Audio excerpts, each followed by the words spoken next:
Welcome to the Ringer NFL show. Sheil Kapadia here. Another midweek show where the content gods are smiling down upon us. We have a trade. Nora, Princiotti, Davante Adams headed to the Jets. We're going to talk about that in just a moment. And then Steven Ruiz, we got more news. Steven Ruiz will join us in the second segment because we might have a quarterback change in Pittsburgh. We'll get to that as well. But Nora, how good is this? I mean, we are on a roll 3 weeks in a row where we plan for one show. Then the morning of, we say, oh, there's big news. Let's pivot. Let's get to that. Much more fun. It's kind of exhilarating. I'm having a great time. You just sort of, you're scrolling, you're checking the news, seeing what's going to pop up, knowing that I'm going to get to hop on here with you and talk about it. It's great stuff. Content gods, keep it coming. And then for, followers of Ringer NFL on YouTube, you get the midweek beard from your host here because he's caught off guard with an early record, didn't have time to shave or do anything. And so, he looks even 20 years older than he already is, and he's already old. So another treat for the midweek breaking news show. All right, let's get to it. Davante Adams has not been finalized. It's the Jets. I feel like I have to say that. If it was another team, I might not even say it, but we know weird things can happen with the Jets. He has to pass his physical and all that. But assuming that all goes through, per Adam Schefter, the Raiders get a third-round pick that can bump up to a second. I love the conditions on these trades, Nora. It's my favorite part of the trade. So the conditions are if Adams is a first or second team All-Pro or on the Jets' active roster for the AFC Championship game or the Super Bowl, that third gets bumped up to a 2. So just, amazing conditions on this trade. Yeah, the high goals in order for this to become a second, which was, we'd heard reported, what the Raiders were initially hoping for. So I wonder if this means that the market ended up being a little softer than they were hoping, or they were just sort of shooting high. Yeah. Or, Davante Adams had some pull on where he wanted to go. A lot of questions to be answered on how this trade went down. So we've got 5 of them. That's what we're going to do. We're going to split it up. 5 different questions, 5 different angles from this trade. Go through them. I want to see what Nora thinks about some of these things. Let's start with the most obvious one. Question number 1. What is the impact here for the New York Jets? They compete pretty hard against the Bills on Monday night, but they come up short once again. They're 2-4 on the season. They've already fired their head coach. They've already made a change. It's crazy how much they've packed in as I'm saying it out loud to the first 6 weeks of the season. They've made a change at play caller with Todd Downing taking over for Nathaniel Hackett. Where are you on the impact Davante Adams can have for the rest of this Jets season? So I feel a little torn. And I went to that Monday night game. I was at MetLife last night. And the reason I feel torn is because on the one hand, I thought that for all of the sloppiness and disappointment for the Jets that came from that game where they felt like they really gave it away and they had a chance to, pull even with the Bills in the division, it would have been such a big win if they'd been able to pull it off. For all of that disappointment, I kind of felt like there were a lot of positives just because their offense has been the thing that has held them back. And I thought their offense under Todd Downing looked meaningfully better. I thought they incorporated motion and play action better than they have so far this season. And I thought they were able to get Garrett Wilson and Breece Hall, 2 of their better playmakers, activated and in particular creating explosive plays in a way that had just been completely absent through the first 5 games. So if I were the Jets, I would feel kind of excited about where they are on offense, or at least where they can go. And then you add Davante Adams, who, we'll talk about where he is at this point in his career a little bit, but who I do think still has the capacity to play like a number 1 receiver at least some of the time. And you should feel pretty good about that. But the reason I feel torn, the flip side of it is, if there's one thing that's an issue for them, I really don't think it was like, we need another playmaker at wide receiver. We need someone to catch more passes in this offense. It's that they can't protect Aaron Rodgers. Yeah. And that's a number 1. And this doesn't do anything to help that. I mean, you can kind of make the argument that a real reliable, great hands, chain moving receiver, which is I think what Davante Adams can be, particularly given his connection with Rodgers. Maybe that helps them stay sort of like on time in the offense and keep in positive situations, but on a basic level, I just don't quite think this addresses the number one thing that is gonna cause them problems on offense. So I have a little bit of, you know, trepidation about how much of a needle mover it's actually going to be. But big picture, this is a team that's decided that they are going all in right now. And you know what? Sure. Like it's Davante Adams. You know he's got the relationship with the quarterback. If you're pushing all the chips into the middle right now, it's inarguably good to have Davante Adams on your team. Yeah, it's a third round pick. I think it makes them better. I think you're right. It's hard to be like, well, does it make them a contender in the AFC? I don't know that anyone would really make that argument. Maybe there's someone out there making that argument. I don't think that's the case. I don't think you think that's the case when you look at the hierarchy in the AFC. So offensively, so far this season, they're mediocre to below average, basically any way you slice it. They're 21st in offensive DVOA. And you mentioned the pass catchers. Garrett Wilson, his best game of the season on Monday night. He leads all players in the NFL, which I didn't realize, with 67 targets this season. And Alan Lazard is second on the team with 40. So now you add Davante Adams in there and you say, all right, Garrett Wilson, Davante Adams, and Alan Lazard as your third wide receiver. And, that is a good group to go with on a weekly basis. And you mentioned it. That game last night, they looked more explosive than they have at any point this season. They had 8 plays of 20 plus yards, which was by far a season high for them. Stuff didn't look as hard as it had previously in the season, where it was like, man, this team needs to string together like an 11 play drive to get in the end zone every single time. They had those big chunk plays. And I think that's going to be really important for them because you mentioned it. The protection up front is an issue, and it was a big issue in that game. They're just not built, and the penalties were a big issue. They're just not built to like methodically move the ball down the field and not make those mistakes. They're going to make mistakes. They're going to have a sack. They're going to have a blown protection. They're going to have a run that gets, a tackle for loss, all those things. So I think explosiveness is really important for them. And I think Davante Adams is going to help them there. So you look at it overall and it's like, this gives them a better chance to make the playoffs. They're 2-4 right now, but those wild card spots in the AFC are certainly up for grabs. And they're just kind of in, hey, let's try to get into the playoffs and see what happens mode. That's what they're in. And I think Davante Adams helps them at least, try to get into the playoffs. Well, I think you're right, and they have to be in that mode just sort of definitionally based on being 2-4 at this point in the season. The one thing I will say is that you said, you and I probably wouldn't call this a super contending team right now. I don't think anybody would. I'll push back on that in one way, and I'll give you one name of someone who I think thinks the Jets are contenders, and that's Woody Johnson. Yeah.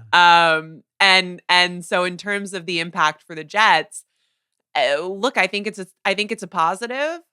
But it inevitably ratchets up the pressure just a little bit more. And, one thing that struck me in that locker room last night is that they were more frustrated than I was expecting them to be. And maybe that's on me for just sort of not factoring in enough of the exhaustion and the chaos and the drama of the coach gets fired, the play caller gets demoted. You're coming back from London, you're embarrassed, you're tired, and then you kind of give a what was a winnable game away to a division rival. So maybe my expectations were just a little bit off, but they just seemed so frustrated by the outcome. And I'm sitting there going like, I don't know, guys, your number one issue as a team is the functioning of this offense. And it looked better than it's looked. Like, isn't that something that you can build off of? And you just didn't hear a lot of that. And so again, maybe it's the circumstance, but the thing that it left me wondering is if the overall sentiment of from the top down, the expectation of this team is that they really go and accomplish something. And the more it becomes apparent that that's maybe not in the cards, it's just going to tense everybody up and kind of eat away at their ability to, stay optimistic and hopeful about the season. And I wonder about this from that perspective, because again, it is just such a win now move. And it is such a move that I think reflects the owner's belief that this is still a team that could contend for, a Super Bowl. And And I think that's a little bit of a Fantasyland attitude. So I wonder how it works out from that perspective. Yeah, that frustration. I mean, you look at the kind of accumulation of the last 3 weeks here. They've lost three in a row, but they've been by a total of 10 points. Like they've been in all of these games. The last two games, it's hard. We haven't even mentioned it yet, but it's hard not to just look at that last interception last night and be like, that was the second they decided, we're trading for Davante Adams. When you look at Aaron Rodgers and Mike Williams have not been on the same page, and the way the last two games have ended with him targeting Mike Williams and both of those turning into interceptions, where it's just, it's going to be different, I think, with Davante Adams there. Well, and Rodgers stepping up to the podium after the game and saying Williams effectively ran the wrong route, and that's what happened there. I mean, I'm sure that like I've watched people break it down online. It sounds like that's right, and those two clearly haven't been having the best connection and on the same page. That was also a duck off of Rodgers' back foot. Like that was an interceptable ball. So I wonder if there's a little from column A, a little from column B there.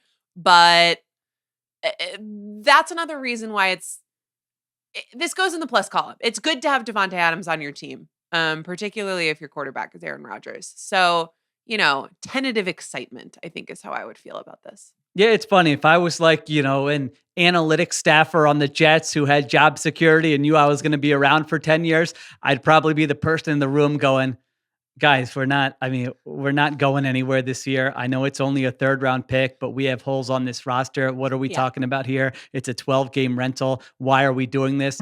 At the same time, I think, if you're Joe Douglas, obviously, it's like, what else matters beyond the next 12 weeks? If you're Woody Johnson, you mentioned he thinks they're a contender. He would also be happy, I think, if they just made the playoffs and, he saved a little face and wasn't as embarrassed maybe as he is right now. So like that in his head, after 13 straight years or 12 straight years, whatever it is, of not making the playoffs, like making the playoffs does matter for a franchise like this more so than it does, an actual good franchise. So I think you add all those things together and you say, all right, who cares? It's probably going to be a 3rd round pick. Maybe he can help us get into the playoffs because it is the margin there, again, 3 straight losses by a total of 10 points. So if you feel like you're competitive now, you're playing 1-possession games, then upgrading there actually, can have an impact on what you do this season. All right, that was question number 1. What is the impact here for the Jets? Question number 2. This is a fun one. You added this when we were discussing earlier today. How did this go down? I mean, what a very weird off season. It was like, no, Davante Adams isn't going anywhere.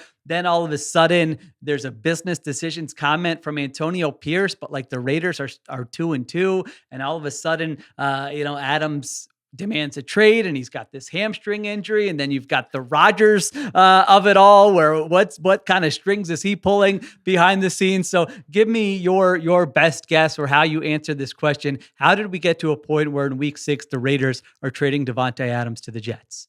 Well, so you mentioned the kind of optical possibility that moment when that ball gets picked at the end of the game and Rodgers and Mike Williams are struggling to connect again, kind of becomes the moment that feels like it seals it. So Albert Breer reported that that Adams flew to New Jersey last night to facilitate this. So I guess based on that, this wasn't something, the timeline would suggest that this wasn't something that was decided based on the outcome of the game on Monday night. It was the previous week's interception, maybe. It was, right. The same thing that happened the previous week. It. Yeah. I mean, look, I if you read between the lines or read the tea leaves a little bit, what it seems like is probably the simplest explanation being the right one, which is Adams goes on the trade block. The Jets, quarterbacked by Aaron Rodgers, who loves Davante Adams, are interested. And, maybe the Raiders waited around to see if they could get just a 2 straight up. Eventually becomes clear that they couldn't. And then, clap your hands, you're done. And Davante Adams becomes a Jet. I think that's interesting from the perspective of teams that decided not to do this and presumably weren't willing to kind of come over the top and beat a conditional 3rd that could become a 2nd. But, the Jets agreed to take on the remaining 11.6 million in salary. So I'm sure they had to spend some time negotiating that down. But if I had to guess, what happened here is the Jets were immediately interested, and it took however long for the Raiders to become confident that they couldn't get a better offer. Yeah, we know that Woody Johnson has these phone conversations. I think they're phone conversations. Maybe they're in person with Aaron Rodgers. I'm sure as soon as Davante Adams became available, that's a conversation. And Rodgers is like, yes, get him. He's awesome. He will help us get better. Joe Douglas is like, a third round pick next year. What do I care about a third round pick next year? Yeah, you want? I'm surprised Living he wasn't for today, like, baby. yeah, you want a first? What do you want here? So Joe, if you're Joe Douglas, obviously it's a pretty easy decision because you're not looking ahead to the future. You're looking at right now. And so you add all those things together. I do wonder if Davante Adams at the time he made the trade request, did he have a good sense of where he was going? Because listen, players are allowed to talk. That's not tampering. Aaron Rodgers can talk to Woody Johnson and then talk to Davante Adams. There's nothing against the rules for doing that. So I do wonder what was some of this orchestrated, beforehand, where if Adams wasn't sure where he was going to go, if he wasn't sure what teams would be interested, would he have made that trade request? But The Athletic had an interesting article that said that Adams kind of had a talk with Antonio Pierce and was just like, I can't see my career ending like here in this way on an irrelevant team that's losing a lot of games, which I get that. Like Fair. it also, yeah, but also like he was the one he did. I mean, Adams, I feel like seems like a great guy and he's a great player and he has a high approval rating. This was the guy who did demand to be out of Green Bay. You remember?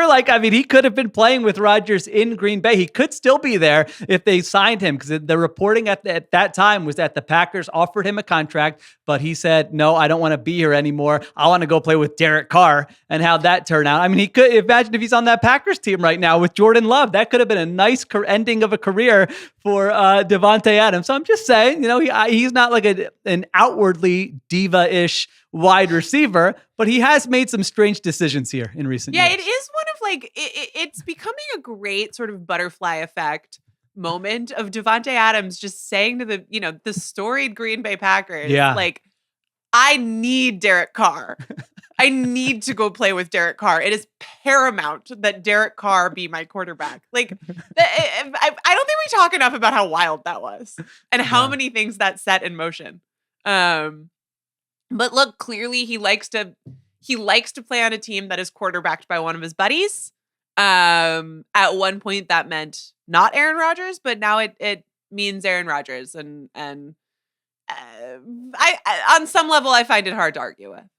Yeah, I mean, I remember when he made that when it was like, no, the reporting was like, no, he just really wants to play with Derek Carr. I'm like, no. He's got to be sick of Aaron Rodgers. There's something going on there. But I take the L there. I guess I was wrong because now a few years later, wanted to play with Derek Carr. Yeah, and he's like, get me back to play with 41-year-old Aaron Rodgers on like a train wreck of a franchise. That's how I want to end my career here. So, we don't know exactly how it went down. Maybe, like you said, the most obvious answer is what we think, which is that Adams didn't want to keep playing for the Raiders because they kind of stink and are irrelevant, and the Jets had a need, and he said, let's go play with the quarterback I know. We already have the chemistry. I don't have to worry about that. I'm going to get a bunch of targets, and I'll go live in North Jersey for at least 12 weeks. I mean, this isn't he's not making a long commitment here. Again, they're on the hook for the rest of the contract this year. You mentioned it's $10 or $11 million, something like that. But after that, he's due monstrous salaries on his contract that no team is going to pay. So I would imagine Davante Adams either gets a restructure to stay with the Jets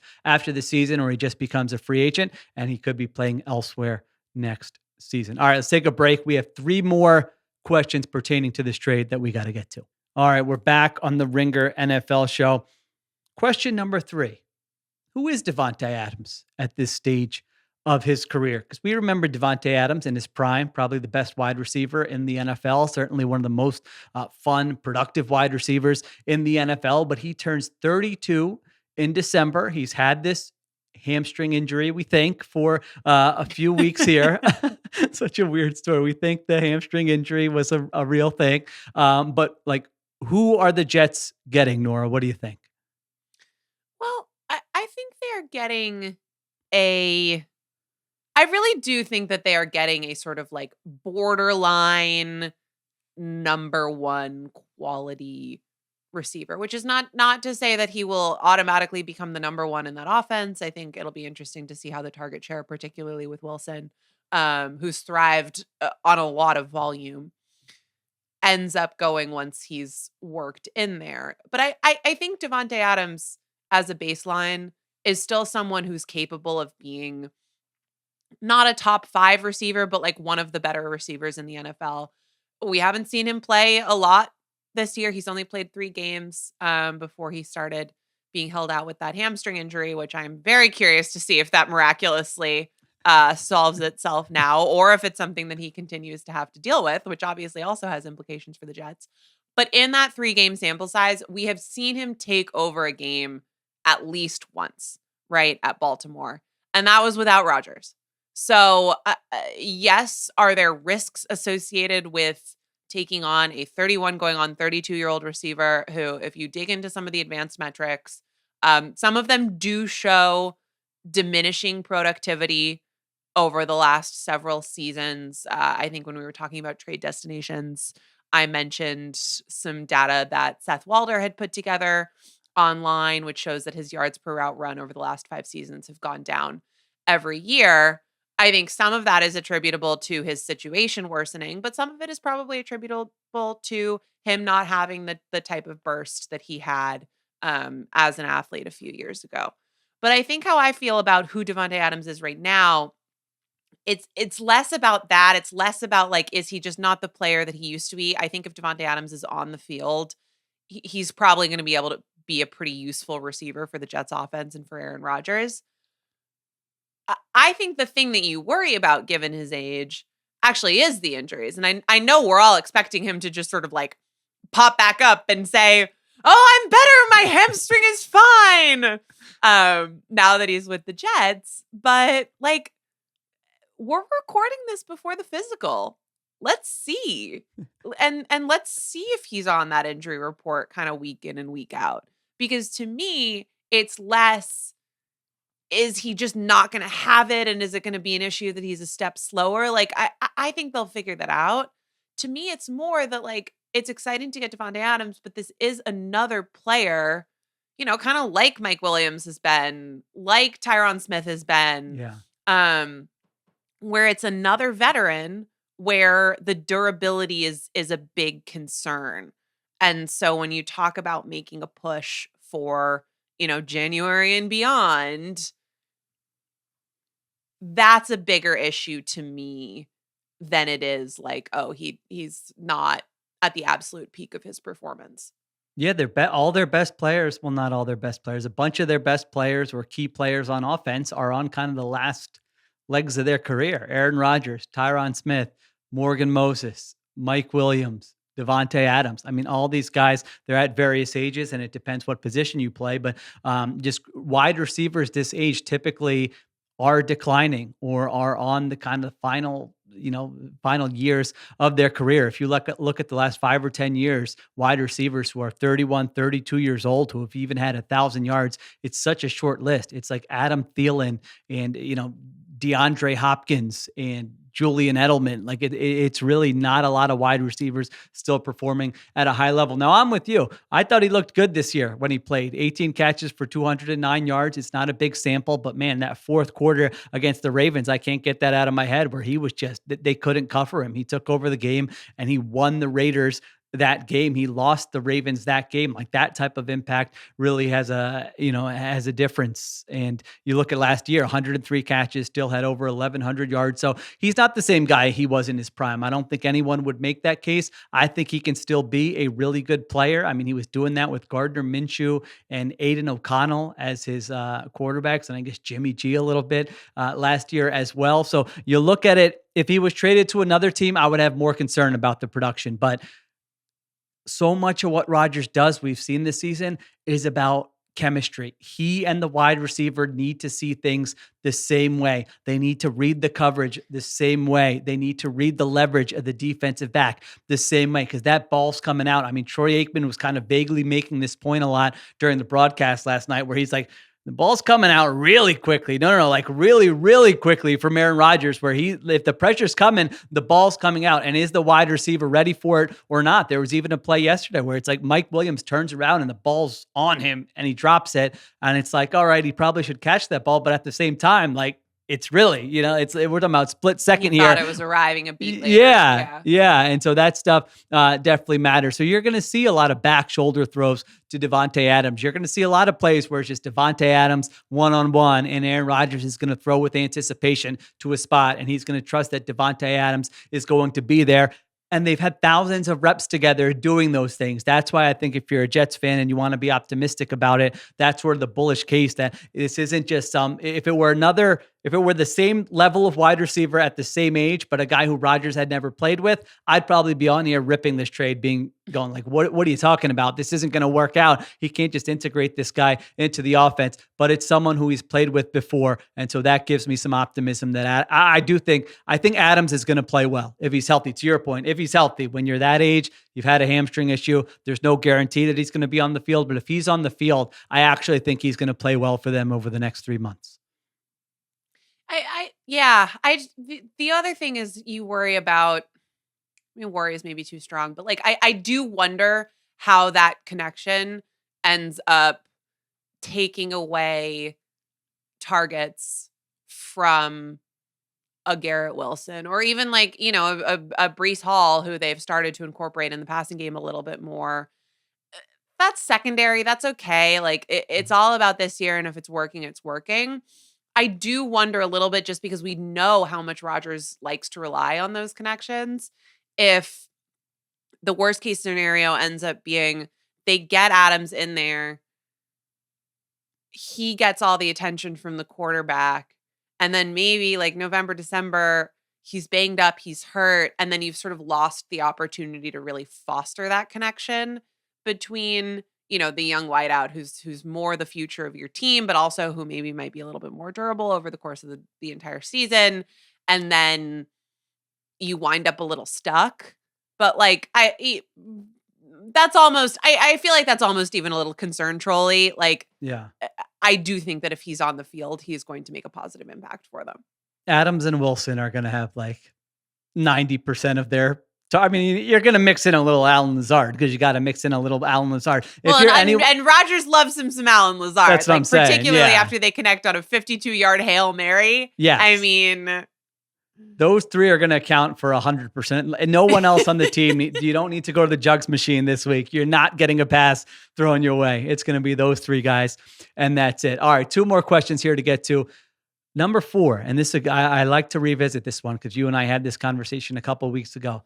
What teams might be kicking themselves for not doing this deal? You know, some of our friends in the content space, there's going to be someone out there after a January playoff game going, I'm glad Team X didn't trade for Davante Adams, where, it's like They really could have used this guy right now. You like to be first getting those tweets in. Is there a team? Are there 2 teams where you say, man, now that we know what the price was, a 3rd-round pick that could turn into a 2nd, I'm surprised this team didn't kind of beat that offer where Adams could have really helped them? I mean, I do think our friends, the Buffalo Bills, who we talked about when we went through possible landing spots, just because another thing that you saw in that game from the Bills' perspective was that, the Jets spent a lot of that game defensively playing man coverage, which you don't normally do against a Josh Allen team unless you are just really unafraid of the receivers that they have. And I think you learned something about, it's something that they've seen earlier in the season too. And I think you're learning how seriously defensive coordinators take this Bills receiving core. And, they had Shakir back in there, and I think that helps them a lot. But I do still think that this is a team that can't really threaten a defense with what they have among their pass catchers. And, when they see that, obviously Josh Allen can make some things happen with his legs and make defenses pay for doing that. So they have answers to it, sort of. But it felt like it stood out to me that you could see that the Jets defense just really, which, just banged up in the secondary, just was like, I don't really think these guys are going to super make us pay in one-on-one situations, so we can get away with it, even if we risk turning our back to Josh Allen. And so that's got to make you think about what would this team look like if you added a Davante Adams to the group. And so they're one. I mean, I know we're high on the Chiefs. Do you think that they will be kicking themselves for not having made this happen, or at least trying? I do. They're number one on my list. I know their offense looked great the last time we saw them. I just wonder how much of that is sustainable. Not sustainable. They're going to be a very good offense, but if I'm the Chiefs, I'm just we're in a great spot to win the Super Bowl this year. We're 5-0. We've got the pieces we need. The AFC is wide open. There's no juggernaut. We're going for a third Super Bowl in a row. This is a 12-week commitment. This isn't like you're taking on a bad contract for the next 3 seasons. Oh man, I would have been like, we'll give you a second and like a fourth that can, turn into something else. Like this is going to be better than the offer you're getting from the Jets. I know it's going to be a low second because our team is really good, but that's still better than a third that you're going to get from the Jets. And we're throwing in a day 3 pick. Are you sure you don't want to trade in the division? What would it take? I don't know if they had those conversations. I think the reporting was that they maybe made a call, but weren't going to go super aggressive into it. If I were the Chiefs, I would have really looked long and hard into thinking if we can add Davante Adams to this group when we don't have Rashee Rice, when we're giving Juju Smith-Schuster all these targets, that would have been very appealing to me. So yeah, that's the one that came to mind. And then, but I think your point about the Bills is a good one. Josh Allen had to put on the cape Monday night. That wasn't the offense is working, it's in structure, and Joe Brady. That was like wow, Josh Allen is falling out of bounds, throwing a 45-yard pass downfield, or Josh Allen's breaking a tackle, or Josh Allen scrambling and throwing a touchdown pass to Dawson Knox. I'm not saying that that's not sustainable. We've seen him play enough to where we know you're going to get those plays. At the same time, if you want to make life a little bit easier and have more stuff in structure, then adding Adams for this kind of 12-week stretch certainly could have helped. So yeah, those were the 2 teams I looked at. We talked about the Ravens a couple weeks ago, but man, that Ravens offense, I could see why you would be like, we don't need to mess with this right now. I mean, it doesn't look like there's a big weakness, that's a big need for them at this point. So yeah, the 2 teams I had down were the Chiefs and the Bills. All right. 5. I feel like the poor Raiders. No one's even talking about the Raiders. It's like, oh yeah, they traded him, but they're kind of in this just spot of irrelevancy, so question number 5, the last one we'll get to, is where are we, Nora, with this Raiders team? A couple of years ago, they go Davante Adams. They're bringing in Jimmy G. They're trying to win right now with Josh McDaniels. McDaniels is gone. Antonio Pierce replaces him. They keep Antonio Pierce. Now Max Crosby's shoving coaches on the sideline. Davante Adams is out of the building. Where are you with this Raiders team and kind of what comes next? Well, you want to hear something depressing? Josh Dubois, who does a great job at the AP, I saw him post this on Twitter and it just made me like, oh. In the last 20 seasons, the Raiders have traded first-round picks for Randy Moss, Richard Seymour, Carson Palmer, and Davante Adams, and they've never made the playoffs with any of those players. Wow. Listen, I remember... That's upsetting. Yeah, I remember I had to grade the Davante Adams trade for The Athletic, and a lot of my gradings of trades have looked horrible. Don't go read my Christian McCaffrey one. But I remember I gave both the Packers and the Raiders like C's or below. And people are like, God, you're a hater. You gave both these teams bad grades. That's how I felt at the time. It was just a strange move at the time for them with the roster that they had to kind of go all in and give up that draft capital and then pay Davante Adams at this stage of his career. He wasn't like 26 years old at the time. And so part of it was certainly predictable at the time with this move. I think the question then becomes, I'm interested in the rest of Max Crosby's season. Yeah. And just what it looks like, because as you mentioned, you're starting to get some of the, the visuals on the sideline where it doesn't look like everything is totally copacetic, because you went into the beginning of the season and you look at this Raiders team and go, okay, the cupboard is pretty bare. Like, this is not a good roster. This is not a team that's ready to contend, but they have, they have a star on the offense and a star.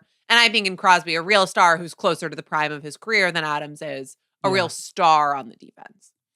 And I think presumably they would like to have him be someone that they can try to build around and continue to build around.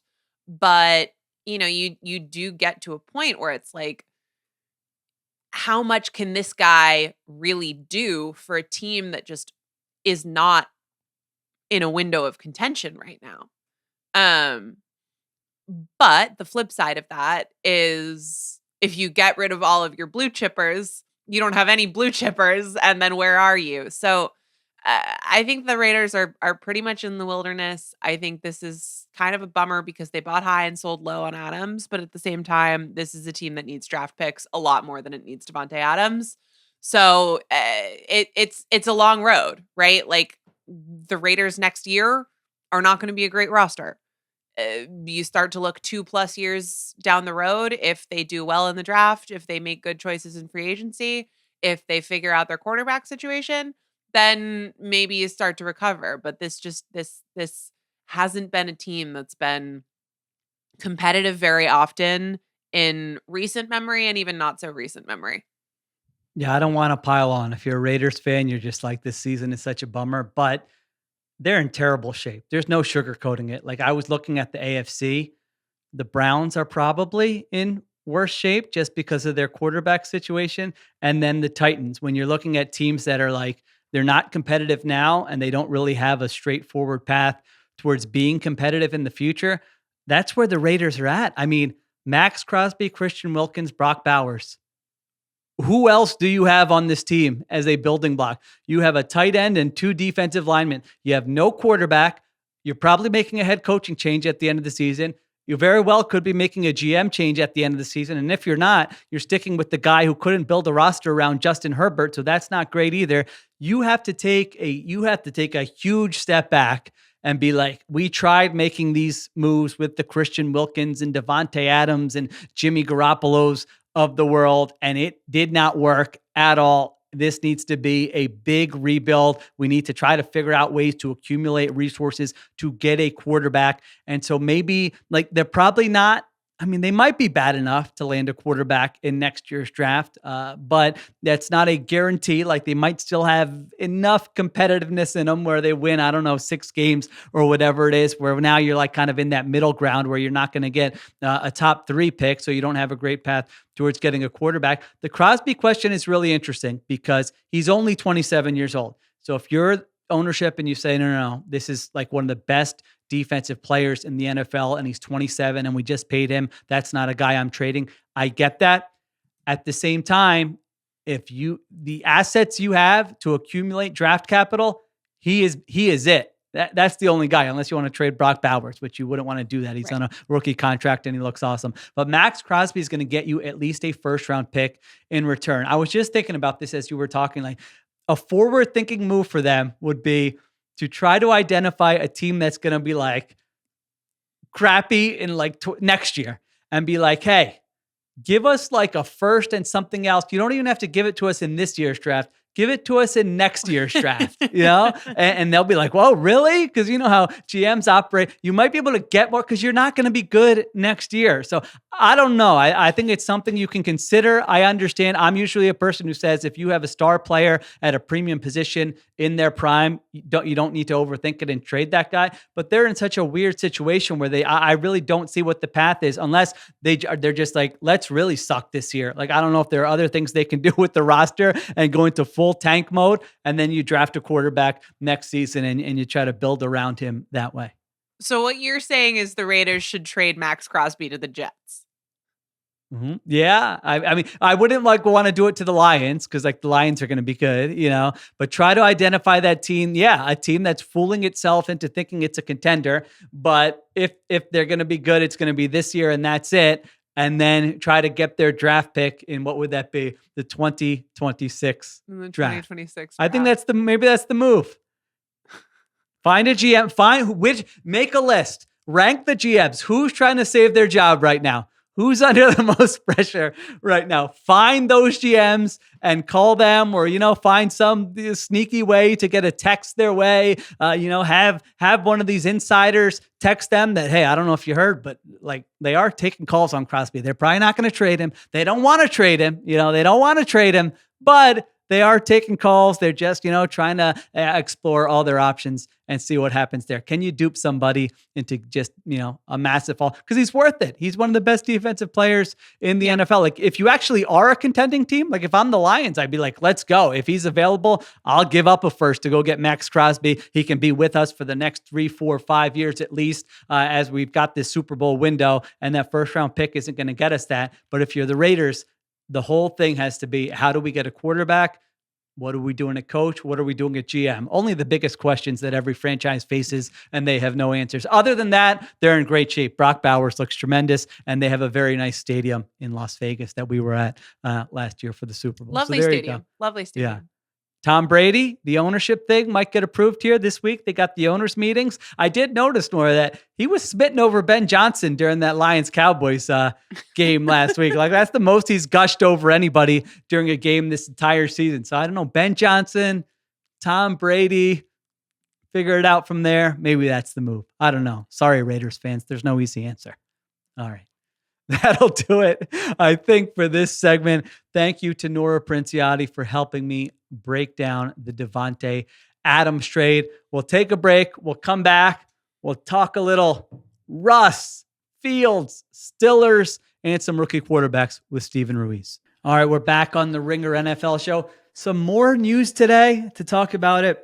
We welcome in Steven Ruiz. Ruiz, we think, I guess it's not definite, we think we have a quarterback change in Pittsburgh, where Mike Tomlin told reporters that Russell Wilson is, quote, in consideration to start Sunday against the Jets, and that he's fully healthy, unlikely to make an announcement until closer to game time. Were you surprised? What was your reaction when this news broke today? I mean, it's a little surprising in the grand scheme of things, in the big picture, just because Justin Fields is obviously a younger quarterback. And if one of these two options is going to be a long-term option for Pittsburgh, it's going to be Justin Fields. It's definitely not going to be Russell Wilson. But I mean, I kind of get it, because you watch that offense and yeah, they're 4-2, but I don't think Justin Fields is adding a whole lot to the offense in ways where you would expect him to add, where Russell Wilson wouldn't. In terms of scrambles, he's only 20th in scrambling success rate right now. Yeah. Like right around where Jared Goff is in terms of success rate on scrambles. He has 19 scrambles this year. He's 9th in EPA, which is pretty good. But I think you're getting more boom, but not really like down to down success. And then in the run game, they really haven't gotten a lot out of him. The runs have been fine, but they haven't been like a Lamar Jackson or even a Jaden Daniels type boost to the offense right now.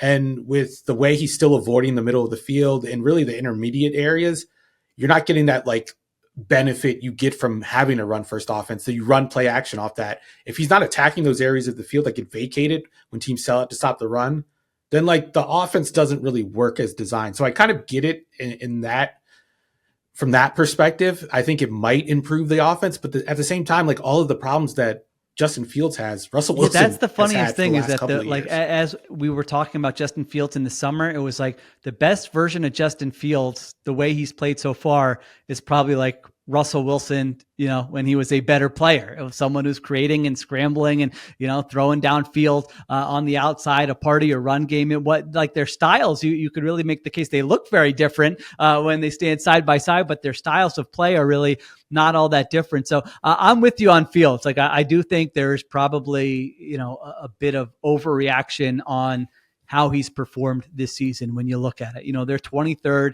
in offensive DVOA. He's 15th in EPA per pass play. He's 24th in success rate. So it's been like a, mediocre to below average offense by basically any metric you can look at. Got to be, Arthur Smith, does he need to take some heat? How is this run game not better? I mean, they're 22nd in rushing DVOA. Is it the offensive line injuries? Like, I just thought going into the season that if nothing else, you have Justin Fields, you have Arthur Smith, you have these backs that you should be able to at least have a better run game than what they've had so far. But to your point, that hasn't been a plus for the offense. If that was a plus, I don't think they're making this move. You almost wonder if like the temptation to utilize Justin Fields in the run game and do that option stuff almost takes away from the heart and soul of Arthur Smith's run game, which has been very good everywhere he's been in Atlanta and Tennessee. But the kind of runs he's majored in they don't really work with like the option stuff. Like he's not going to be able to run like the outside zone. He's not going to be able to really run the duo and then do read option stuff off of that. Usually you see option plays paired with like inside zone, just a basic inside zone, or maybe like a power play. So I wonder if like Fields, I don't know if he works in his offense or you get their most out of the Arthur Smith offense.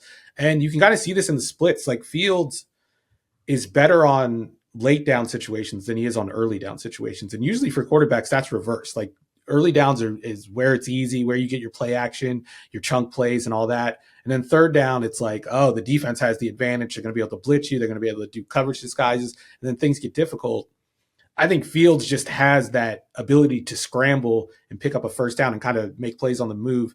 And that's why you're seeing him perform better than I think we can even expect him to sustain over the rest of the season than he is in those like highly structured situations. And maybe the Steelers are hoping that Russ comes in and first and second down gets a lot better now. You don't have to rely on that out of structure stuff on third down. The problem is like last year with Russ, he was pretty decent on the early down stuff, but he was terrible in the late down stuff. And like that's how it is when you look at these two quarterbacks is you wish you could like just mush them together and get one quarterback. And you just can't do that in the NFL. They both have fatal flaws. And that's why the saying goes, like, if you have two quarterbacks, you don't have any quarterbacks. And it applies to this situation. I don't think there's a good answer either way. I think Justin Fields is the more exciting answer and the one that is more watchable for people like us. But for Tomlin, I get why you're going to the vet because you're not really like, I know Justin Fields isn't throwing interceptions, but he's still fumbling the ball. And his interception and fumble rate is still pretty high compared to the league average. And I think the interception thing could also be a red flag. Like he's not testing those windows. He's not throwing it downfield. They're really throwing outside the numbers to keep him away from those interception heavy areas. Yeah, I remember after a few weeks looking at the numbers and it's like, wow, he's, really, it looks like he's changed. He's not creating a lot of negative plays. It has taken a bit of a turn, I think, in the last 2 or 3 weeks here. When you look at it, overall, he's being sacked on 9% of his pass plays. That ranks 25th in the NFL. He holds on to the football for more than 3 seconds on average. He's only 13th in turnover worthy play percentage, which you would take that, but the last 2 weeks, he's got 5 turnover worthy plays, which is second in the NFL. So some of those negatives that you saw with him in Chicago, where he said, even though there are some fun flashes and some fun highs here, like, is he ever going to be able to cut out these negative plays to a degree where he's going to be effective quarterback? Maybe they're looking at that going, we're kind of seeing those signs here in recent weeks. Now, having said all that, it's just like a lot of the stuff we mentioned is going to apply to Russell Wilson. He's going to hold on to the ball. He's going to take sacks. He's going to turn down throws. He's not going to throw in the middle of the field. So that's why if you're listening to this going, what are you talking about? Russell Wilson's not going to be an upgrade. I'm with you. I would stick with Fields until it's just like, this is a disaster and let's move to Russell Wilson. Cause I just don't see really I don't know what areas are really going to be upgrades. Maybe like you said, first and second down, have a little more structure there, but it's just hard for me to be like, wow, Russell Wilson's in and now they're much better than 23rd in offensive efficiency the rest of the way. The one thing I will say is he probably got some type of, promise. There's that stuff behind the scenes, which I think plays a role where he signs there and they say, you're the starter, that kind of thing. They've been pretty open about that throughout the process. Yeah. So they have more information than us. They watch them in practice. They know how they're handling the playbook. Like they know the answers to within the play designs.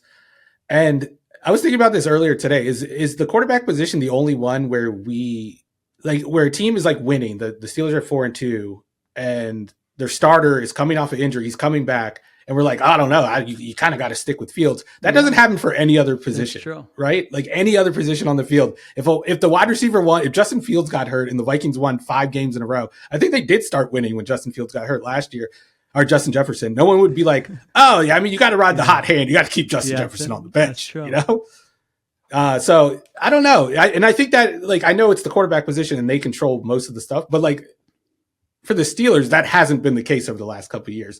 So I get the decision from Mike Tomlin. I don't think it's like a head scratching decision. Yeah, you're right. I actually, as you were saying that, I really can't think of an example where a starter got injured I'm sure they're out there and people will remind us, but like, a starter got injured, lost their job. The backup came in and played awesome, and the starter didn't get their job back at another position. It really doesn't feel like it happens in the NFL. It's like, no, this guy is the starter. Trust me, he's better. There aren't those surprises down the depth chart. So I don't think it's going to make a meaningful difference one way or the other. But it looks like Russell Wilson will probably get the start this weekend against the New York Jets. All right, we move on to quarterback corner here on the Ringer NFL show. We do categories every week, but we have a theme this week. We're checking in on the rookies. We've had, Jaden Daniels, Caleb Williams, Bo Nix. They've started the entire season. We've got guys like Drake May and Spencer Rattler getting into the mix. So Ruiz, you're still doing the categories,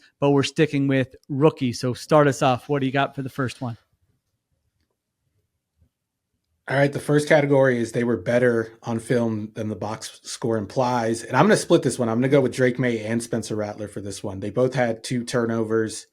And I think that was the concern with both of these guys, was decision-making, whether they were going to adhere to the structure of the offense, whether they were going to keep their footwork intact and go through their progressions. And I thought both of them impressed a lot in those areas specifically, especially Rattler. Like, Rattler's the one that was seen as more of a wild card, especially coming from, he was at Oklahoma. He goes to South Carolina. He has all this other stuff from the QB1 documentary where, he was kind of bullying a kid that was on his team. So there were questions about his character. And I feel like that kind of bled over into the evaluation of him as a quarterback. And everyone's like, oh yeah, he's just like this reckless guy. You can't really, rein him in. But he ran the Saints offense just fine. And I don't think that's where you saw the mistakes. You didn't see the mistakes come until the game got out of hand. Tampa Bay was able to just blitz the passer because they knew there was no run game to worry about, knew there was no play action pass game to worry about. And that's when you saw him try to make plays, but they were down by 20 points. You should be making plays in that situation. But what stuck out to me was the precision, especially on third down where things get really hectic. He was making a number of throws outside the numbers. They were similar to the throws that we praised Jaden Daniels for making against the Ravens, where those little like outside the numbers stop routes where you can only put it in one spot. Are the defenders going to get a hand on it? He made a couple of those throws against the Bucs in this game. And then he had this other throw, which I thought was one of the more impressive throws I've seen from the Saints offense all year long, including Derek Carr, where the Bucs are in kind of like a quarters coverage and the Saints are in a 3-by-1. They have Juwan Johnson to one side isolated. And the safety to that side after the snap kind of like works back to the 3 receiver side to help out over there. And Rattler would, like, without missing a beat, just automatically processes that information, turns to Johnson and just fires a seam ball in between the safety and the cornerback that hits him right in the chest on 3rd and 9 against a exotic defensive look. And I'm like, man, that looks like a first-round prospect to me. So I thought Rattler was great. And like in terms of the circumstances that he was facing, the fact that he was rookie making his first start. And like I said on Sunday, I'm doubling down. They should not go back to Derek Carr at this point. Like, we need to see Rattler for the next 12 games or whatever it is and decide if in year 2 he's a guy we can build around or if he's a guy that we can kind of like blow everything up and start over. You don't want to be in the Tennessee Titans situation with like they were with Will Levis. And maybe Levis played last year and you got some information on him, but you don't want to be in that situation where you're kind of, you have 1 foot into the rebuild and 1 foot out of it. And I think that's a problem in Tennessee right now with that discontent on the offensive side. But I don't know. There's something there you can build around. And then with Drake May, I like the big issue with him coming into the season, or the big talking point, was his footwork. I didn't see one issue with footwork the entire game. When he missed, it was more like, oh, the receiver's covered. I'm trying to fit a ball in there, but I'm going to, throw it outside of the area where the cornerback can make a play on it. And then it looks like an overthrow. But I really don't think accuracy was a problem. And then when you saw him settle down in terms of decision-making in the second half, he was going from 1 to 2 to 3 and getting the ball out on time and on target. And then he adds the playmaking stuff and the ability to push the ball downfield that Jacoby Brissett doesn't offer. So both of these guys, I'm like, yeah, A+. This is what you want to see out of a rookie. I don't care what the box score says. With these two guys, it's all about what they put on tape and evaluating that. The flashes. It's not all, they're going to make mistakes. It's not always going to look pretty. But with Rattler, I agree with you that watching him, you're like, this guy is talented. I mean, you could see it. It wasn't like typically a day 3 guy who comes in this spot. They have limitations, whether it's arm strength, athleticism, those kinds of things. Like he did look the part. I thought they did a good job of like play action, getting him outside the pocket in the first half. Like you said, when the game script was in a certain place, I know the Bucs jumped all over him, but they obviously had stuff scripted in the first half, and he was executing that at a pretty high level. Then it felt like in the second half, Todd Bowles is just like, we're throwing everything at. I think after Baker Mayfield threw his third interception, Todd Bowles is like, all right, that's it. I'm taking this game over. And they just started going after Spencer Rattler, and there are going to be mistakes when you pressure a guy like that, when you throw all that stuff at a guy making his first start. But yeah, you didn't watch that being like Spencer Rattler is the reason they're losing this game. So I thought, I thought there was definitely enough there where I thought, all right, I want to see a little bit more from this guy. Now, your point with the Saints, the problem with the Saints is like their goal every year is to win 9 games. So I don't, and Dennis Allen's trying to save his job. Right, exactly. And so I don't know what they're looking at organizationally, whether they're like, yeah, let's, stick with Rattler or not. But certainly with Carr's injury, you're going to see a little bit more of him. I feel like if you win 7 games, but you have this promising rookie who's ascending, it's better than winning 8 or 9 games with Derek Carr. And like, I think that will be the difference between these two quarterbacks. Because like I said, Rattler is executing the offense, or at least he did in this one game. It's only one game. It's a small sample size, but even in preseason, he looked like he was executing the offense. My comparison for him is the quarterback on the other side of the field in this game. It's Baker Mayfield, where I think they're in that like no man's land where they're talented quarterbacks, but they aren't like superhuman talents like we see out of Patrick Mahomes and Josh Allen, but they're better than like the Jared Goffs. And like striking the right balance between being that system guy and being that superhero guy that can lead a franchise. I think it's going to be the key for Rattler because he has a good arm. He just doesn't have an elite arm compared to the other guys. He can move around and he can run on, throw on the move, but he's not Lamar Jackson. He's not Josh Allen. So he's got to temper. He's got to rein some stuff in, but I think he'll be fine if he finds that right balance. And then like with Drake May, I think Drake May's like, it's like watching like a superhero origin story where they're like figuring out their powers early on and like trying to figure out what they can get away with. That's what Drake May seems to be. I feel like when he figures it out, he's going to be one of these top quarterbacks, but he does have to figure it out. It comes down to breaking news. Steven Ruiz, producer Carlos Chiraboga just sent me a Slack. We have another trade. Nora and I in the first part of the show broke down the Davante Adams trade. Now we have another wide receiver trade. Amari Cooper is going from the Cleveland Browns to the Buffalo Bills. So the Bills don't get Davante Adams, but they add Amari Cooper here. Amari Cooper has been frustrated all season long. He was terrific last season, 72 catches for 1,250 yards and 5 touchdowns. Watching him and Deshaun Watson this season has been a disaster where those guys have not been on the same page. He's got 24 catches for 250 yards so far this season. This is his age 30 season. It looks like compensation. It looks like the Browns are getting this as from various tweets, a 3rd round pick as part of the deal. It sounds like it's a pick swap type deal. So I don't think it's actually a 3rd round pick. It might be a 3rd round pick, and I'll let you know as this goes on if we get more details. What is your instant reaction to Amari Cooper now being a member of the Buffalo Bills? I mean, that's pretty big. You felt like that passing game was it revolved around Khalil Shakir and his availability a little bit too much the last couple of weeks. And adding that guy, like what they lost in Diggs, they get back in Amari Cooper, a guy that can run routes and catch passes underneath, but can also get open deep and create explosive plays. That's what they lost when they lost Stephon Diggs. And I think having Cooper, and Shakir, they replace Diggs in the aggregate and give you a little bit something extra, in my opinion, because Diggs was kind of slow. I love down it. A little bit. I mean, this is a great trade for the Bills, I think. Again, we'll see what the exact compensation is, but you mentioned it. I mean, there's a strong case that Amari Cooper was better than Stephon Diggs last year when you just look at those two players and their production and their film. He's a separator. He's a route runner. He's a guy who can get open. He can handle a lot of volume. He can beat man coverage. And I felt like the past couple of weeks here, and I said this to Nora, that Josh Allen has had to put the cape on once again, where with like even that game Monday night, you're just like, wow, awesome play by Josh Allen. But you're like, wait a minute, there's supposed to be some more easy answers in this offense. And so now you add Amari Cooper to the mix, and this is from Field Yates, points out that they're not taking on a lot of salary here, because there was an Amari Cooper restructure where they have to pay him just $807,000 the rest of the season to Amari Cooper. So this is a bargain compared to Davante Adams. The Jets are paying him $10 or $11 million. Cooper is only under contract the rest of the season, so he becomes a free agent at the end of the season. Here with Carlos Chiriboga, what a job with the pinch producing here. He's sending me all the details here. I mean, this is a breakout performance for Carlos. Browns get a 2025 third round pick and a 2026 seventh round pick.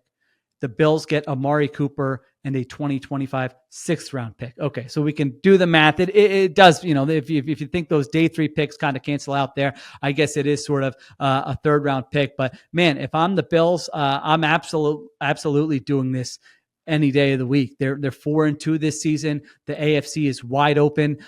They can be a Super Bowl contender this season in a year where it felt like, wait, are they going to have to kind of take a bit of a reset year this season? It looks like they don't have to do that. And now they add Amari Cooper to the mix. So fun breaking news here with the Amari Cooper trade to the Buffalo Bills. Yeah, this is like my favorite type of move, midseason move for a Super Bowl contender, is like the low risk, let's rent out a star player who can kind of swing games. And I don't know, it's kind of hard to say what Amari Cooper is just because he's been stuck in that offense this year, stuck with that quarterback. It's been a while since we've seen him play at a very high level, like a star level, but I do think he still has plenty of talent. You watch the tape and he looks like a difference-making receiver, and that's what Buffalo needs. And like, if it doesn't work out, who cares? Who cares? This season, if it didn't end with a Super Bowl run, Bills fans were going to be disappointed. I think there were going to be questions about Sean McDermott either way. So why not try to load up and give yourself the best chance on offense? Because that's how they're going to win the Super Bowl, is if they're great on offense. Yeah, I like it too, because you're not, like you said, it's low risk. It's a third round pick. You're not taking on a lot of salary, and you're not tied to him beyond 2024. At the same time, if Amari Cooper plays really well and he likes playing with Josh Allen, I mean, he's 30 years old, so you can sign him to probably a reasonable contract at the end of the year. It's probably going to only be a 1-year commitment, maybe a 2-year commitment. And now all of a sudden you have a little Band-Aid as you continue to draft wide receivers and build that group. So now you're looking at, Amari Cooper, Keon Coleman, Khalil Shakir, Dawson Knox, Dalton Kincaid, James Cook, an offensive line that has played really well. Like, you got to be pumped if you're a Bills fan. I mean, it was supposed to be kind of a reset year this season. And now all of a sudden you're in a great spot. I think this would surprise people, Ruiz. The last 2 years, not this year, 2022 and 2023, Amari Cooper ranked 8th in the NFL in receiving yards, so it was kind of like quietly putting up big numbers. Joe Flacco gets in there last year, and all of a sudden Amari Cooper looks really good again. So that's what you're hoping for if you're the Bills. I mean, obviously adding a player in the middle of the season, there's some question there. How quickly can he kind of get up to speed, that kind of thing. But I like the swing. It's like you said, it's also my favorite kind of move. It's low risk, high reward, for a team that's saying, nope, we're not just going to be overly patient when we have Josh Allen as our quarterback. Let's add to the roster. Let's try to win the division. Let's try to make a playoff run. Who knows? Maybe we didn't think this was going to be our season, but maybe this can be our season here. So what a day. I mean, Davante Adams. I mean, the Russ Justin Fields stuff, that's like C block type stuff now. All of a sudden, a quarterback change. We got 2 wide receiver trades on a mid-October Tuesday. So Amari Cooper going to the Buffalo Bills. Any thoughts on what does this say about the Browns, Ruiz? I mean, this is punting on the season, which you probably should. There's no quarterback change coming this week. Now you look at their supporting cast and it's like, this is garbanzo beans here. Is this a tank? Is this maybe Deshaun Watson? It's a fire sale. Yeah, it's the beginning of a fire sale. I mean, this team has to be bad over the next couple of years. It just has to be able to shed all of the dead weight that's going to come with getting rid of Deshaun Watson, moving on from this contract, the literal dead money. It's going to be hard to build this roster. Andrew Berry, I don't know if he's going to be the one in charge of doing it, but if he is, they've got a long way to go. It's going to be hard to turn this around, and this is a necessary first step. It's going to be hard to explain to fans who are paying for tickets and want something to watch when they come to these games. But it's a necessary step. There better be some freaking good promotions for fans who are paying full price for this team the rest of the season to watch this quarterback and this offense. I mean, give them what was the franchise that gave like a free medium soda or something and they thought they were being real charitable? You can do let them play quarterback. Like, who wants to play quarterback this week? Let's have a different fan comes down for every quarter.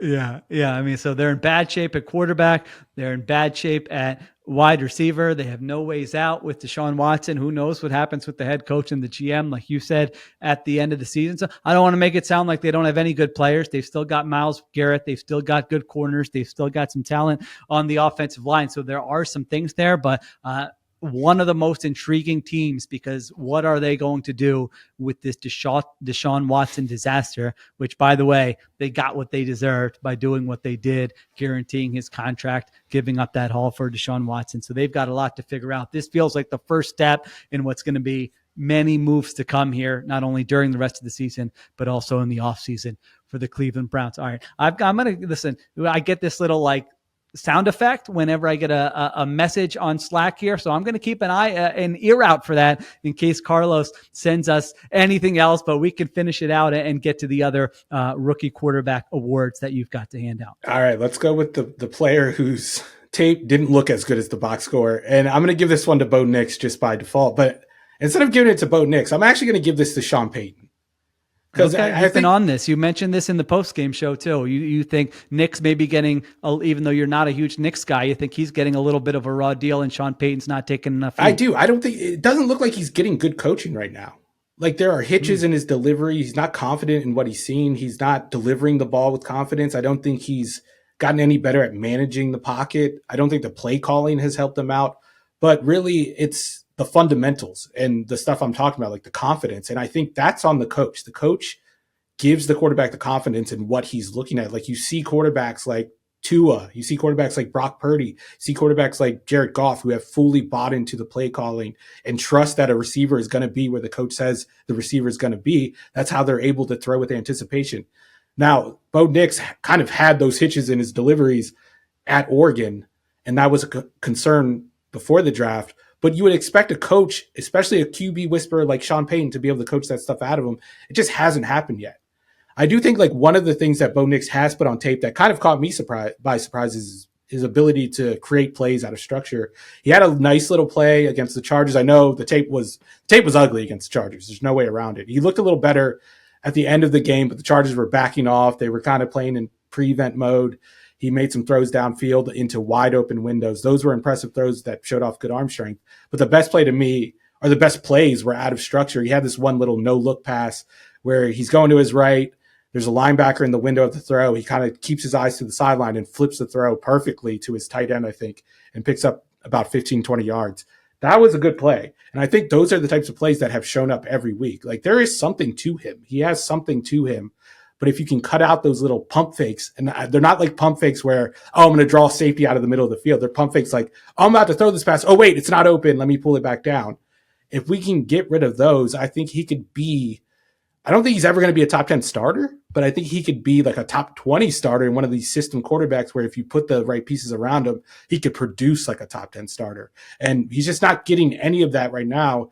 And the weaknesses in his game are getting more pronounced as the season goes on instead of going away like we've seen with these other rookie quarterbacks. Yeah, I think you've got the right angle because it's not only what you're mentioning there, but also like Sean Payton picked this guy. You know, Sean Payton's not in an organization where the GM is handing him a quarterback and he's got to make it work. No, he was bragging about, what was it, Bo Nix's backpack or something? What was that story?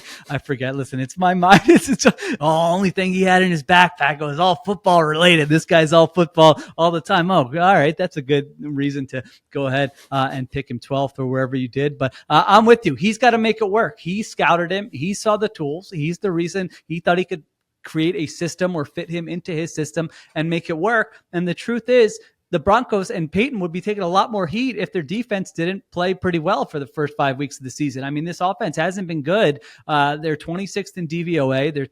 Nix is 28th in EPA per pass play, 29th in success rate. The offense has not done. If the offense could just get to like slightly below average, you're probably talking about a playoff team this season, or maybe at least a team that's in the mix, but they haven't been able to do that. So they're 3-3. Peyton goes back to New Orleans Thursday night, game that has a little bit. I mean, I guess it's got two of these quarterbacks we're talking about here, so it's a good job talking about it now, because it'll be Rattler versus Bo Nix and Sean Payton going back to New Orleans. All right, that was Bo Nix. What do we got? What's next? I'm going to give the honorable quarterbacking badge. I'm going to give it to Jaden Daniels this week. I'm going to give it to him because I think he's starting to answer some of the pre-draft concerns a lot of people had. There was the one concern about him targeting over the middle of the field. We're starting to see that, especially in this Baltimore game, where I thought Baltimore did a really good job of taking away some of the easy buttons on early downs that Cliff Kingsbury has been providing him, and leaving it up to Jaden Daniels to make these tight window throws with precision and some anticipation. And I thought he was able to make them consistently. Like, it wasn't like a Dak Prescott type performance, but he's a rookie quarterback, and you can't expect that out of him. And you certainly don't expect it based on the pre-draft scouting reports. Like, even Bill Belichick had mentioned when he was doing his TV work for ESPN, he doesn't really target the middle of the field. I would game plan around that and kind of exploit that problem. Well, the Ravens did that, and they really still couldn't stop the Commanders' offense. I know, what did they score? 23 points in this game, but it was over 2 points per drive. They just didn't have a lot of drives in this game. They didn't have a problem moving the ball, and they kind of slowed up in the red zone. So I think Jaden Daniels is answering all the questions you want. The one question that you're never going to really be able to feel comfortable answering is, how healthy is he going to stay? Just because of his smaller frame. That's still the long-term concern, and that was a concern before the draft. But the other football-related, I guess the injuries are football-related, but like the quarterback play-related concerns, he's really starting to answer. And I think we're starting to see even better answers over the last couple of weeks compared to his start to the season, which the stats were better, but I think the tape has been better the last couple of weeks. Yeah, no doubt. I thought this was his most, when you just looked at, if you're looking at sustainability, and like you mentioned, answering questions, what were some of the concerns about him in the draft? This last game was the most encouraging one that he's had so far against that defense. The throws he was making, the answers he was coming up with, the calm he showed under duress, all those things. Right now, this is according to NF ELO, which looks at middle of the field targeting. The Commanders are 12th in percentage of passes that go in the middle of the field. So yeah, I don't think he's ever going to be high there, but you want it, to be at a level where, hey, can he do this? If he needs to do this, can this be a part of your game plan? So far, it looks like that. The other thing is the pressure to sack rate. He's middle of the pack. I know that now. I know he scrambles quite a bit, not this last week, but earlier in the season. But that was another concern coming into the season, and I feel like he's answered some of those questions as well. He's 8th lowest in turnover-worthy play percentage so far this season. So, I'm just more impressed with him every game I watch. And I'm not someone who, during the draft was like, this guy's going to be amazing and the best. He's going to be better than Caleb Williams or anything like that. But from just what I've seen so far through 6 weeks, I think you have to be over the moon if you are a Commander. Yeah, I was lower on him, like, early on in the pre-draft process, just because of the red flag numbers. Obviously, his weight was a concern. His frame was a concern, especially like me having just watched Bryce Young in Carolina. I was like, no, none of these outliers anymore. And then the pressure to sack rate was a real red flag for him. But when you watch this film and you kept watching, like, he was doing some of the quarterback stuff. It wasn't at a high level, but it was at a level high enough for him to be able to take advantage of all of his other talent, his obvious physical talent, his ability to throw the ball accurately, which has really stood out to me.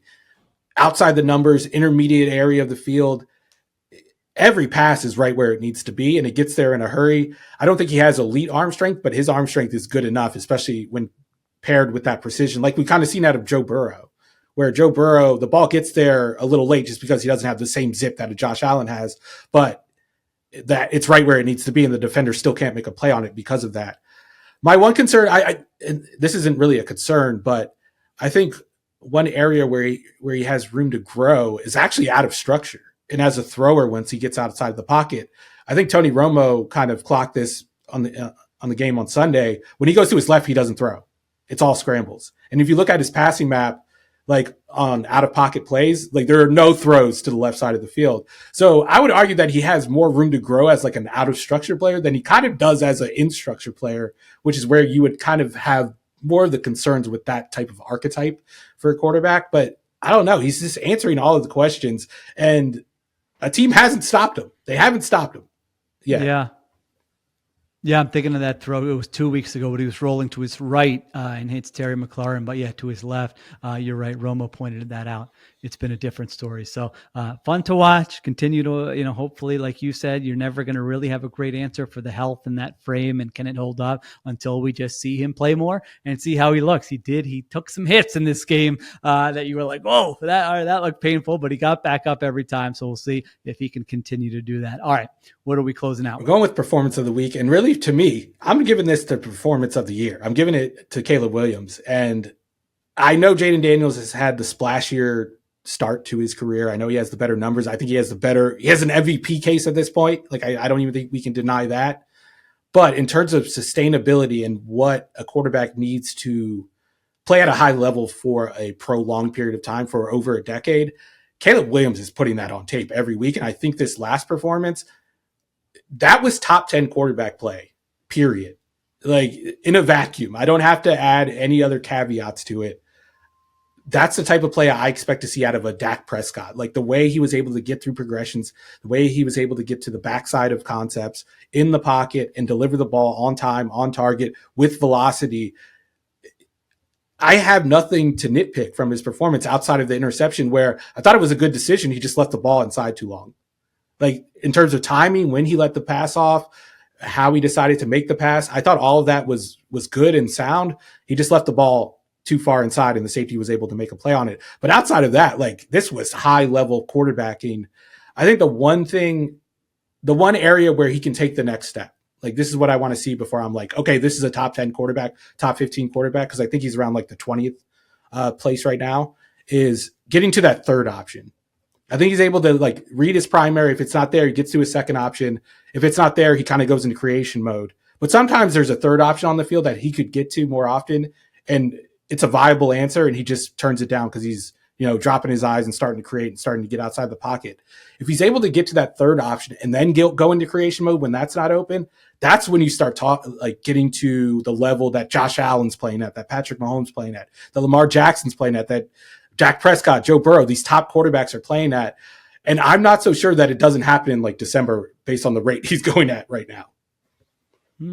Yeah, I like Caleb Williams. I don't think I'm as high on what we've seen so far, maybe as you are. That's interesting what you said is the one area for growth, because he's got the highest pressure to sack rate in the entire NFL right now. 28% of the time he's pressured, that turns into a sack. Now, that's not necessarily an alarming number for a guy making the first 6 starts of his NFL career. That's something you can get better at. That is something that ballooned last year when he was in college. It wasn't an issue earlier in his career, but it ballooned last season when the pieces around him weren't as good. So that's something to keep an eye on as well. But yeah, I think the quarterbacking stuff, as you would put it, and Kurt Warner was pointing that out during the broadcast, like he's pretty nuanced in that respect, what he's being asked to do before the snap, all those things. I mean, again, I think I mentioned it on the Sunday post-game pod that was the Bears' best offensive performance since 2018, and this was his 6th start in the NFL, and in the previous week was really good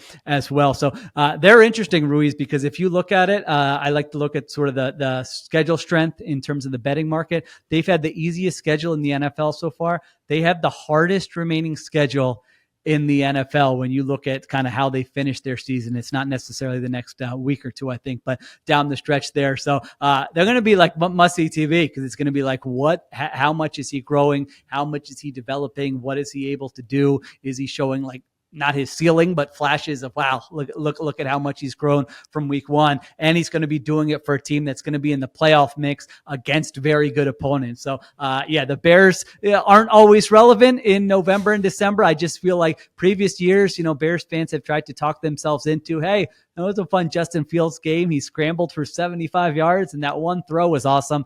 This is real. This is different than that. And it's going to give you a lot of reasons to watch here over the next, 2-3 months. Yeah. And like the pre-snap operation is one thing we haven't talked about really. Like, they have given him the keys to the offense totally in a way that I've never seen a rookie take over the keys to an offense before. And when you see him kind of make changes at the line of scrimmage, usually those plays work out. Like, it's not like he's checking to a play that doesn't work out and it's a bad audible. No, he's getting the Bears into the right plays.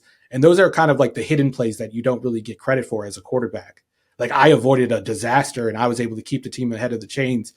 He's doing a lot of that stuff. And it just makes me like look back at the pre-draft discourse and just laugh, because what was the talking points with him? Oh, he doesn't really like run a pro style offense. He doesn't operate like a pro quarterback does.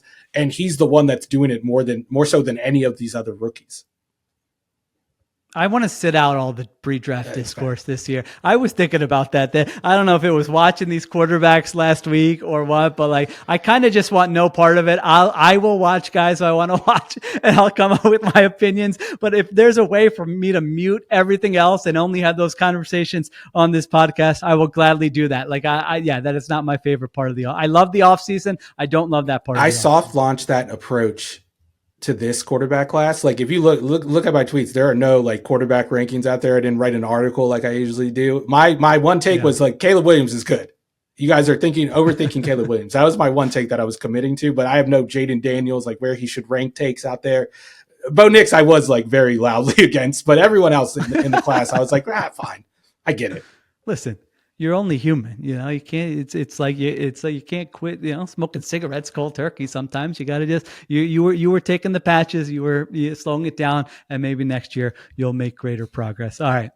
That was the rookie. It was the quarterback corner, rookie quarterback check-in. I don't know what we're calling it. We got a Davante Adams trade. We got Steelers quarterback news. We got that's the first time we've had like that type of breaking news on the pod, right? The Amari Cooper trade. I think me and you. Yeah. So that was fun to break down. The Lions just traded for Max Crosby. No, I'm joking. Yeah, if that happened. Who knows? We might be back in a couple hours with the way this Tuesday is going. All right. Thank you to Steven Ruiz. You can check out his quarterback rankings on theringer.com. Thank you to Nora Princiotti. Thank you to Carlos Chiriboga. I mean, the guy has to pinch produce, and one time he's got to pinch produce for us. There's breaking news. There's a trade during the show. He comes through in a big spot. Thank you to Carlos. Additional production supervision by Connor Nevins and Arjuna Ramgopal. If there is more breaking news, we'll be back on the Ringer NFL show. Otherwise, we will talk to you later this week with our preview show. Everyone have a good week. We'll talk to you next time.